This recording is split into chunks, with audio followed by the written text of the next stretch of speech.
bardago lang sa social media yan eh.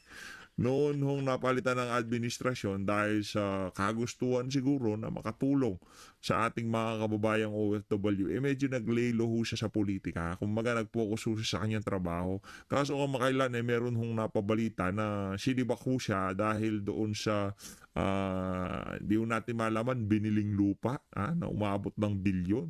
Dito sa video na to, ipapakinggan naman ho natin ang side nitong si Sir Arnel Ignacio. Dito ho muna tayo kay Sir Arnel Ignacio. Pero kung bago lang ho kayo sa PH Update, isang like at isang subscribe. Masaya na ho tayo dyan sa mga gusto sumali sa ating community. Yung joint button, nandyan lang ho sa baba. Ayun na nga mga kababayan, rekta ho tayo dito kay Sir Arnel Ignacio. Tawag sa akin at hiling ng ako'y makausap na ako ay nag-decline muna sapagkat itong pangyayaring ito ay talagang nagulat ako. No. So, minabuti namin na suriin mabuti at aralin kung paano kami magre-respond. So, gusto ko lang sa inyong isalaysay ang totoo. Ito pong pinag-uusapan natin, itong umiikot at sinasabing transaksyon. 2018 pa ho ito nagsimula, ako pa lang ay DA, at ang aming secretary ngayon ay siya ang administrator. So naisulong na ho ito, naipropose. And then napag-usapan din ito sa Senado. Nung ako ay nag-apila kung paano akong magkakaroon ng flexibility sa funds. So we worked with the DBM, the Department of Budget and Management, na nagbigay sa amin ng guidance kung paano magkakaroon ng modification ng funds namin. So sinunod namin ang lahat ng mga requirements at ito ay nakapasa, nabigyan kami ng Special Allotment Release Order. At nagtuloy-tuloy ang proseso hanggang sa na-acquire yung lupa. Ito po ay dinala namin sa board. Dinala namin sa board bilang report ng OWA at binusisi ng ilang technical working group na binuo rin po ng aming chairman na si Chairman Secretary Hans Kakdak, nakaibigan ko. Walang nakitang iniliban na hakbang. Lahat ng mga requirements sinunod at sinabing maayos ang aming pagkakasunod sa RA 10752. So, ito po ang kaya ako gulat na gulat na tinawag itong anomalous deal. So, ito po ang katotohanan ng kwento. So, kaya ho ako nagugulat sa... Ako basa ko lang naman ho dito sa nangyari na to kay Arnel Ignacio. Dahil ho yan, Sir Arnel, doon sa naging outcome ng 2025 midterm election.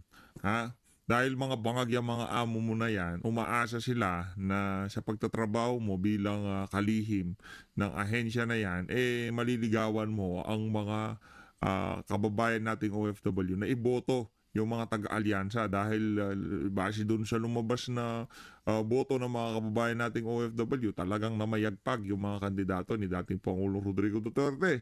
So ano hong nangyari dito kay Arnel Ignacio? Ginawan ho siya ng kung ano-anong problema. Kaya ngayon, kinakaharap mo yan.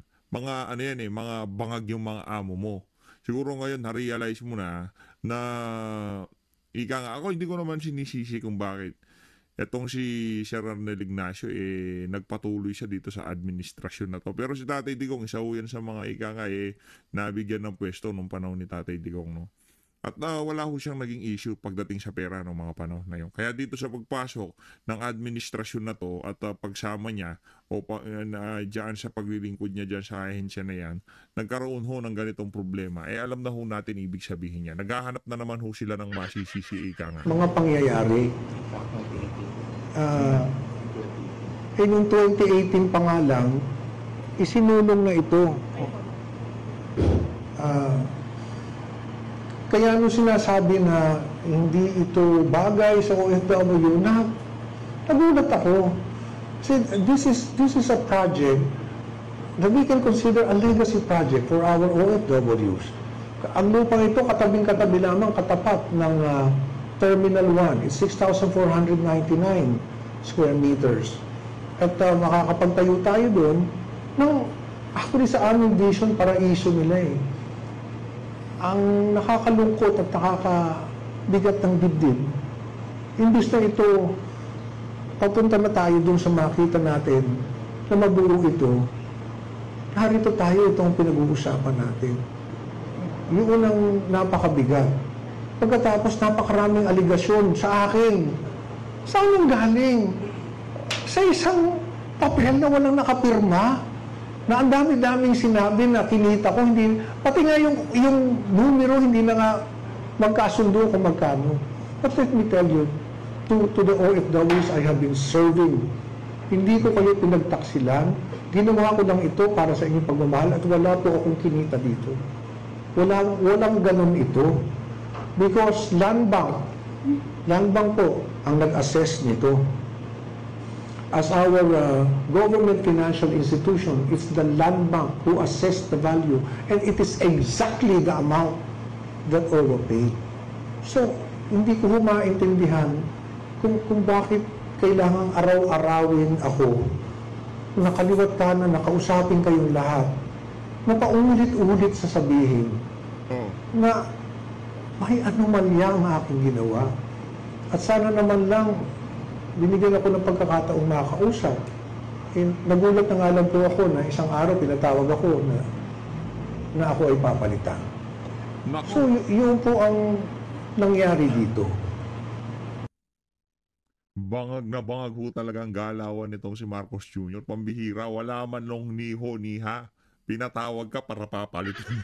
Hindi ko po ito itinago. Ito pong ganitong magandang transaksyon, bakit namin itatago ito? Itong transaksyon na to, o itong proyektong ito, gusto mong ibigay sa OFWs. Bakit po itatago ito? Correct. You're very, very transparent each step of what we have been doing.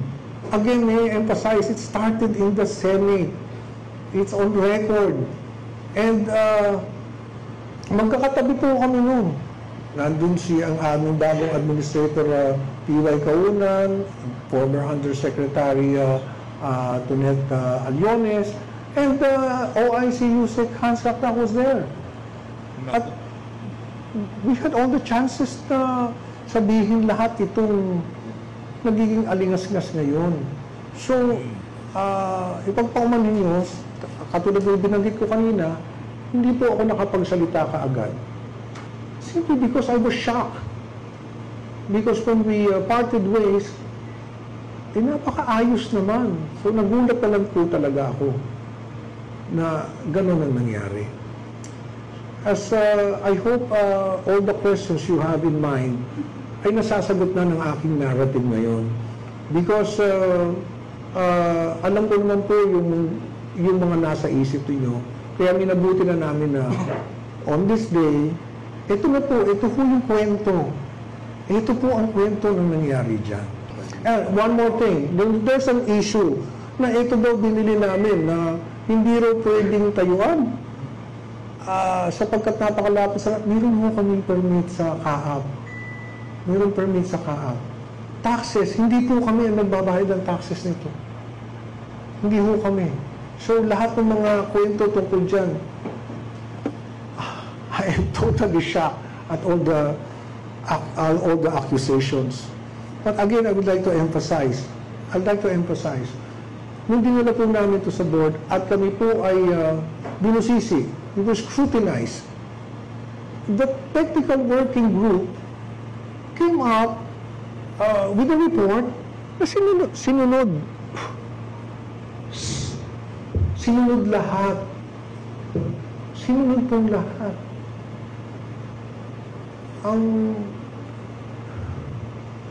Hindi ko maintindihan sa bakit itinawag na gano'n. Again, sa mga OFWs, palagay ko ang pinakamalaki kong pagkakamali,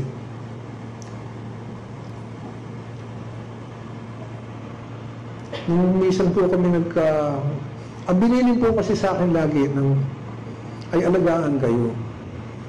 At doon po ako ay nasa show business. Hindi po maramot ang pagkakataon na kami ay itrato laging VIP. At kung paano yung karanasan na yan, yun ang gusto kong maranasan ng mga OFWs. Hindi naging sapat sa akin na tawagin lang kayong bagong bayani. Gusto kong maramdaman nyo kung ano ang VIP. Kaya, araw-araw po akong nagtatrabaho para maramdaman nyo po yun. Hindi ko kayo pinagtaksilan, hindi ko kayo tinalikuran. Ito lang ay ginawa ko dahil gusto kong isakabuhay ninyo kung ano ang tunay na pagmamahal sa OFW. Sana meron na kayo nito. Ano dapat sunod mo dyan na Sir Arnel, yung pagmamahal na naranasan nyo kay dating Pangulong Rodrigo Duterte, gusto ko sanang ipagpatuloy dito sa administrasyon na to. Ang problema, mga bangag ang mga amo ko. Yun dapat. Sana meron na kayo nito. Sa aking puso kasi mas mahalaga kung ano yung mapaparanas namin sa inyo. Hindi yung napapanood nyo kaming ganito. So sa lahat ng OFWs, namimiss ko yung mga kinukulit-kulit nyo ako rito para humingi ng tulong. Kahit madalas ang kulit, naging buhay ko na yan eh. Sana lang nabuo namin ito para sa inyo. Thank you very much. The question also from the Filipino people is what will happen to the 1.4 billion and the house, the halfway house. What will happen? Nasa sa Nasa sa kanila na? Nasa gobyerno na? because the land is already under the name of the Republic of the Philippines. Kaya nga po nag-iisip kami saan, hindi naman ho yan nakapangalan sa akin. Nakapangalan niya sa Republic of the Philippines. It's not even sa OWA. So, kung ano rin ang, uulitin ko uli, kung ano yung presyo, kung ano yung assessment ng Land Bank, na 1.415 yata, yun ang ibinayan. Eksakto. Baka naman kasi yung mga kaibigan nitong si Marcos Jr. di ka sumangguni sa kanila.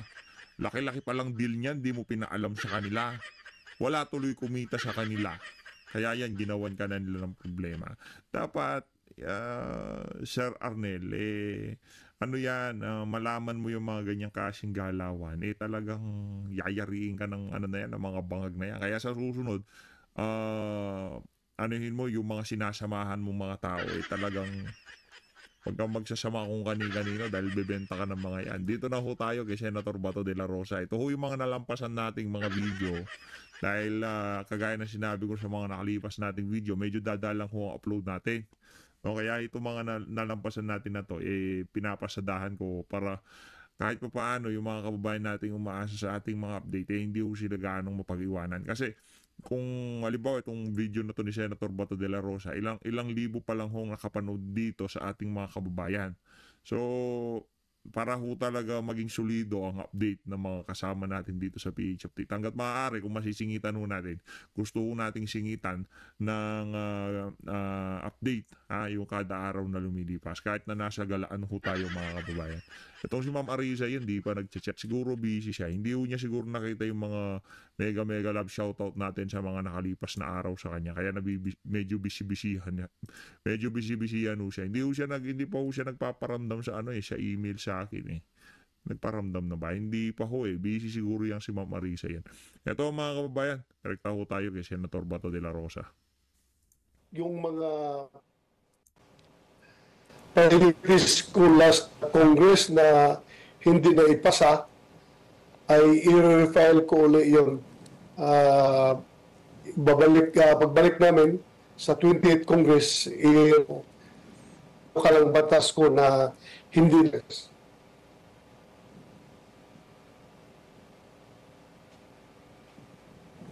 Alright, we're having some technical difficulties po sa ating connection.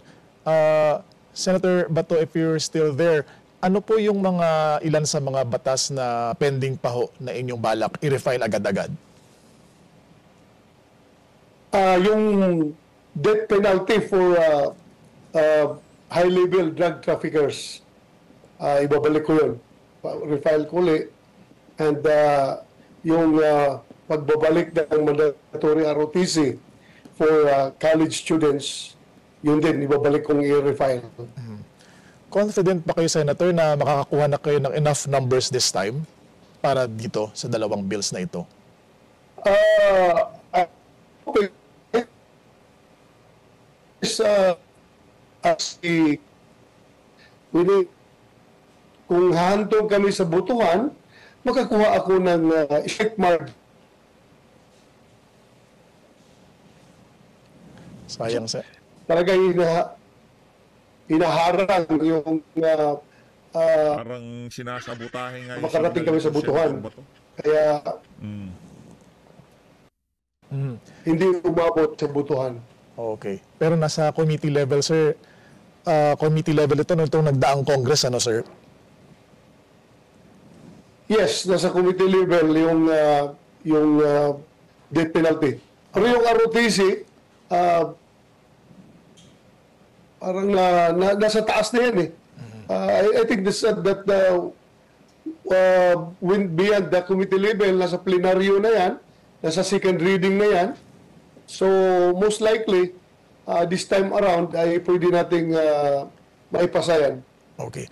Senator, any update po doon sa namumuong so-called Duterte Block? Bukod po sa inyo, nandyan po si Senator Robin Padilla, Senator Bongo, incoming Senator Rodante Marcoleta, Senator Amy Marcos. Liligawan nyo rin ho ba na mapabilang dito ang mga Villar? Hindi pa namin niligawan. We're just hoping we're parang nasa the same page kami. So, I hope na sasama sila sa block namin. Senator, ano po nakikita niyong vision para sa grupo na ito? Will you join the minority block?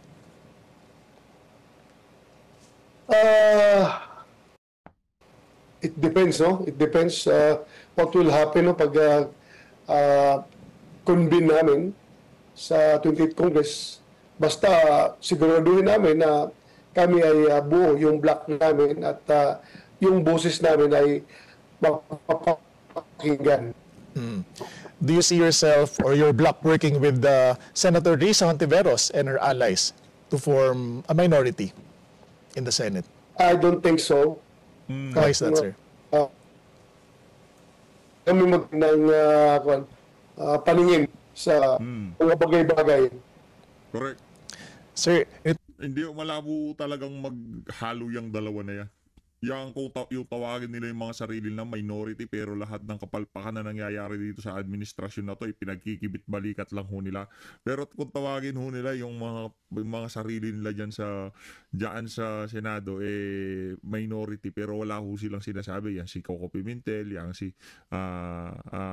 Risa Hontiveros. Hindi naman ho talaga mga mga minority. Kasi pagka minority ka, i-scrutinize mo lahat yan. Wala kang palalampasin dyan. At kung meron mang nakalampas, maya't maya, bibirahin mo yan. Kagaya ng budget, di ba? Sino bumibira sa budget? Si Atty. Vic at yang si Congressman Isidro Ungab. Si Kong Ungab, Congressman. Si Atty. Vic ho, privado ho siyang individual.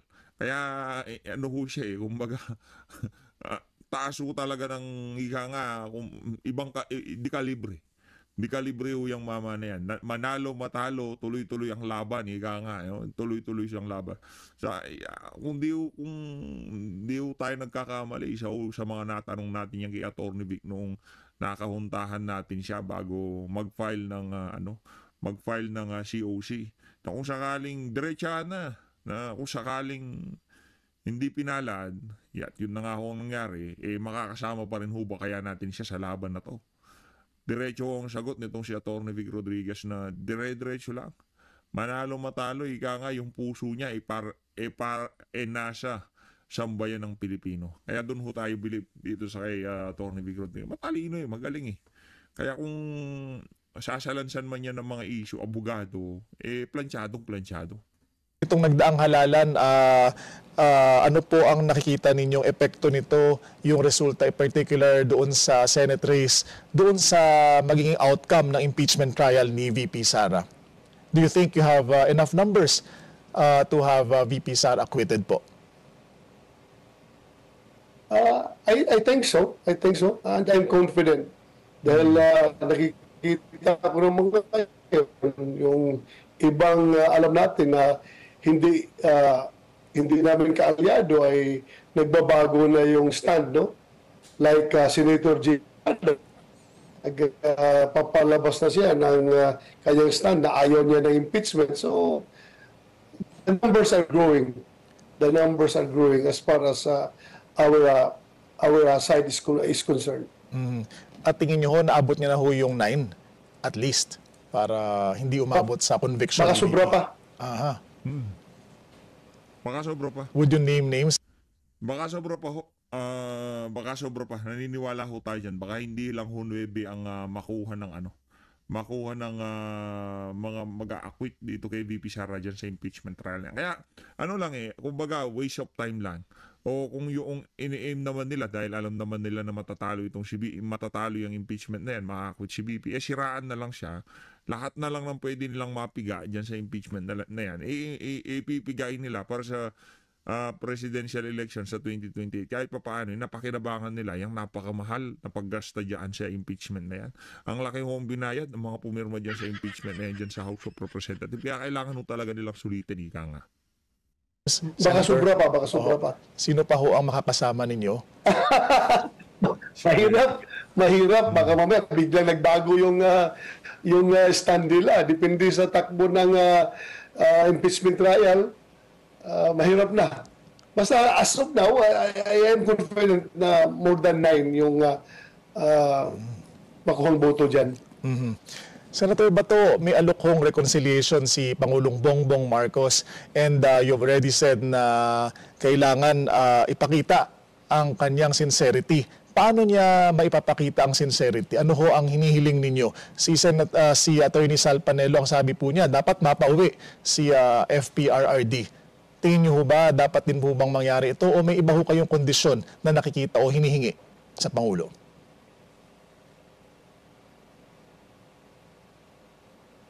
Aside from bringing back PRRD home, ay kung sincero talaga siya sa kaya sinasabi, unang-una niyang gawin is palayasin niya yung mga ICC investigators na andyan ngayon sa mga hotel diyan sa Pasay na nananakot sa mga retired na mga pulis na pinipilit nila na mag-sign ng affidavit na ididiin kami ni Pangulong Duterte.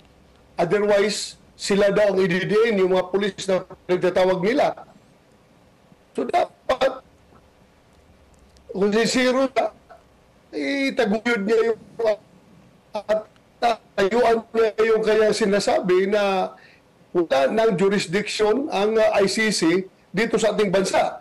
Sabi nila, walang jurisdiction, pero ngayon, ang dami mga pulis na pinapatawag doon sa hotel dyan sa Pasay para kausapin ng mga investigator ng ICC. So anong ibig sabihin yan? May ginagawa ho ba kayo, Senator, para i-counter itong ganitong mga hakbang? Well, magkaganda kami ng hearing. At yung mga tao na involved dyan, yung mga Pilipino na mga taksil sa ating soberenya ay mananagot yan. Magpapatawag kami ng hearing. Kilala namin yung mga tao na sangkot dyan, na sige patawag ng mga pulis. At pagdating doon sa hotel, tinatakot yung mga pulis natin na kung hindi kayo magpirma nitong affidavit na ito, na dinidiin si Duterte at si Bato, ay damay kayo sa kaso. Kaya kung ayaw niyo damay sa kaso, pirmahan niyo ito affidavit na ito. Kawawa nga mga pulis eh. I hope the PNP should take care of its people. Yun ang tingin ko eh. Bakit lang ginaganon yung mga tao nila? Pati yung mga retired na mga pulis, pinapatawag nila doon at tinatakot. Porke retired na, powerless na, wala na sa organisasyon, igaganunin na lang ninyo. Hindi niyo kinoconsider yung kanyang serbisyo na yung buhay niya na kanyang dinedicate diyan sa Philippine National Police. Porque ngayon retired na, tatakot-takutin na lang ninyo na kung hindi kayo mag-sign ng affidavit ay damay kayo sa kaso. Ang daming pulis na pinapatawag nila. yung mga ICC na yan, namimihasa yan dahil masyadong malakas yung kooperasyon na pinapakita ng PNP mismo at ng gobyernong ito. Correct. So, how come, sabi nila, hindi na tayo under sa ICC? Wala na jurisdiction ng ICC sa atin. Napilitan lang ko nung dalhin si Pangulong Duterte doon sa dahig dahil sa Interpol na yan. Oh, ngayon, wala namang Interpol na nag-request na mag-imbestiga dyan. ICC mismo, investigator sa dito ngayon sa atin at nag-imbestiga, sobra yung ginagawa nila. Walang sinseridad yan kung gano'n. Ang pinakaunang gawin ni Pangulong Duterte, ni Pangulong Marcos dapat, palayasin niya yan, i-deport niya yung mga ICC investigators na yan na andito ngayon na nananakot sa ating mga kapulisan na mag-testigo. Yan ang dapat niyang gawin kung siya ay sincero ng kanyang reconciliation na hinahangad. Alright. Hihilingin nyo rin ho ba sa Pangulo na wag nang ipatupad yung arrest warrant laban sa inyo kung sakaling humantong po ang sitwasyon doon? Well, that's very self-serving, no? Kung sabihin ko na huwag niyang ipatupad, sinabi naman niya noon sa amin, noon pa. Kaya lang, nagkulang siya ng sinseridad. Kaya ginawa nila kay Pangulong Duterte. Ginawa nila kay Pangulong Duterte, sa akin pa. Kaya hindi na tayo bago sa usapin na yan. We've been there. We experienced that situation na iba yung sinasabi, iba yung ginagawa. Kaya there's no reason why hindi tayo nag-doubt sa sinseridad nila. Senator, at the same time, how are you preparing for this eventuality kung sakaling humantong po doon sa sitwasyon na lumabas ang arrest warrant? Legally, naghahanda na ho ba kayo? Yes.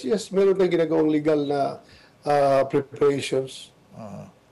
Any plans, sir, to visit former President Duterte sa Dahig? Advice sa akin ni Secretary Bingbong Villaldia, mukhang mahirapan daw ako makabisita doon dahil hirap nga daw makabisita yung mga next of kin, yung mga family members. Baka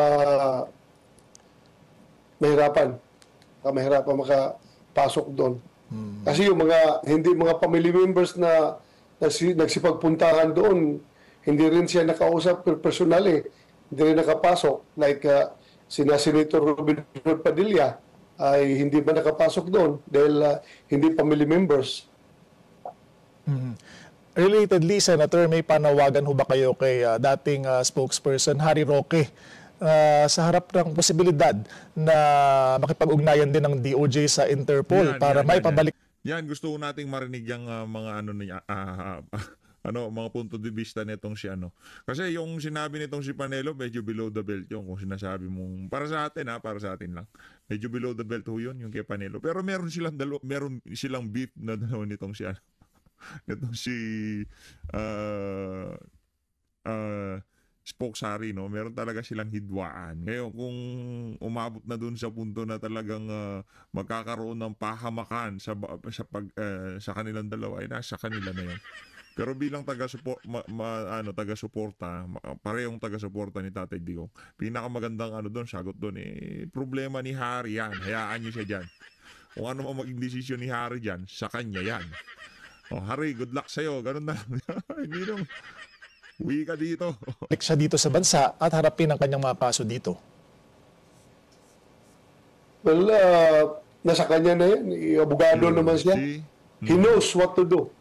And he knows what he is doing. Kaya hayaan mo na si Harry Roque doon kung ano yung discarding niya sa buhay niya. So, I wish him luck. Good luck sa iyo, Harry Roque. I wish you good luck. Sir, balik tayo sa Senado. You are also a member of the CA, Commission on Appointments, particularly Transportation Committee at ES and the Presidential Communications Office. Ano po ang plano ninyong ipabusisi kapag isasalang na si ad interim appointee Vince Dizon for DOTR at si Jay Ruiz kung hindi pa po siya napapalitan by that time? So far, wala pa ako nakikita mga issues against them. At kilala ko rin naman yung mga tao na yan. Mukhang okay naman yung mga tao na yan. They are doing their job well. At kilala ko yan, before sila na-appoint, kilala ko na yan sila. Kaya wala akong nakikita ang issues sa pagdating sa kanilang appointment sa kanilang hinahawakang cabinet positions ngayon. Kay Jay Ruiz, wala tayong nakikitang problema. Si Jay Ruiz, ayaw natin siya matanggal. Si Claire Castro, ayaw natin siya matanggal. Yang si Vince Dizon, mahusay ho yan. Kaso paano magtatrabaho? Walang pera ang ahensya, di ba? Matanggal sila, hindi sila matanggal. Ma-appoint sila, hindi sila ma-appoint. Wala naman hong may dudulot ng pagbabago yun sa pamumuhay ng bawat isang Pilipino. Huwag na ho tayong umasa. Kung ano man ang maging kapalaran nila sa CA, yun ho talaga yun. Pero kung matalaga sila, ma-appoint sila, hindi sila ma-appoint, wala hong difference na may dudulot yun sa ating mga buhay-buhay, ika nga. Patungkol naman sir sa politika, malayo pa po pero nagpahayag na po si Senator Risa Hontiveros na bukas siya sa posibilidad na maging frontrunner o standard bearer ng oposisyon sa 2028 elections. Tingin niyo ba magiging magandang contest kapag maghaharap sina Senator Risa at si VP Sara sa 2028, sir? Maganda yan, maganda yan. That's a good one. Ang tawag niya sa Bisaya, kumbate. Kumbate. Yan ang tawag sa Bisaya, kumbate. Meaning, sir, meaning? Meaning, kumbate, from the word kumbat. Ganda, pareho sila babae. At may balak ho ba kayong to seek higher officer? Dahil hindi rin ho biro na third place ang